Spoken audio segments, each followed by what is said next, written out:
ఈ వారం big boss elimination ప్రక్రియ ఆసక్తికరంగా మారింది. మూడో సీజన్లో టఫ్ నామినేషన్ అంటే ఇదే అని చెప్పాలి.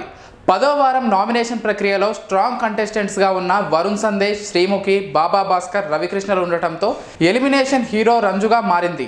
సోమవారం నాడు జరిగిన నామినేషన్ ప్రక్రియలో హౌస్కి కెప్టెన్గా ఉన్న మహేష్ విట్టాకు మినహాయింపు లభించగా మిగిలిన 8 మంది 4 జోడీలుగా విడిపోయి ఒకరి మీద ఒకరు ఆరోపణలు చేసుకుంటూ నామినేషన్స్లో పాల్గొన్నారు.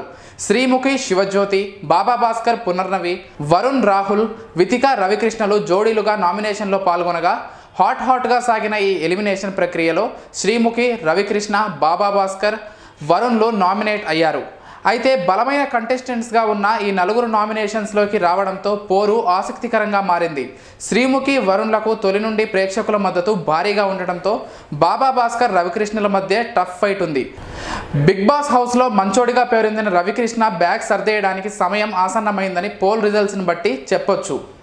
సోమవారం నుండి బుధవారం వరకు పోల్ రిజల్ట్ చూస్తే రవికృష్ణకు బిగ్ బాస్ హౌస్లో ఉండే అర్హత లేదని, అతన్ని ఎలిమినేట్ చేయాలంటూ 45% ఓట్లు పడ్డాయట.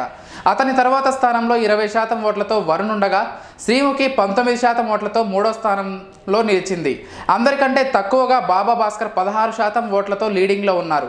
అయితే ఈ 4 కంటెస్టెంట్లో ఎక్కువ మంది బాబా భాస్కర్ హౌస్లో ఉండాలని కోరుకోవడం విశేషం. మొత్తంగా ఈ 3 రోజుల ఓటింగ్ సరళిని బట్టి రవికృష్ణ ఎలిమినేట్ అవుతున్నట్లు తెలుస్తోంది. అయితే మరో 3-2 రోజులు ఆగితే ఓటింగ్ చేయడానికి సమయం ఉండటంతో ఈ ఓటింగ్లో ఎలాంటి మార్పులు వస్తాయో చూడాలి. అయితే మిగిలిన కంటెస్టెంట్స్కి రవికృష్ణకి ఓటింగ్ శాతంలో సగానికి పైగా తేడా ఉండటంతో ఈ వారం నామినేషన్స్ నుండి రవికృష్ణ తప్పించుకోవడం కష్టంగానే కనిపిస్తుంది. సో 10వ వారంలో ఎలిమినేట్ అయ్యేది ఈ మంచోడు అన్న మాట వినిపిస్తోంది. మేము చేసే వీడియోస్ మీ మొబైల్కి నోటిఫికేషన్గా రావాలంటే మా ఛానల్ని సబ్స్క్రైబ్ చేసుకొని పక్కనే ఉన్న బెల్ ఐకాన్ని యాక్టివేట్ చేసుకోండి.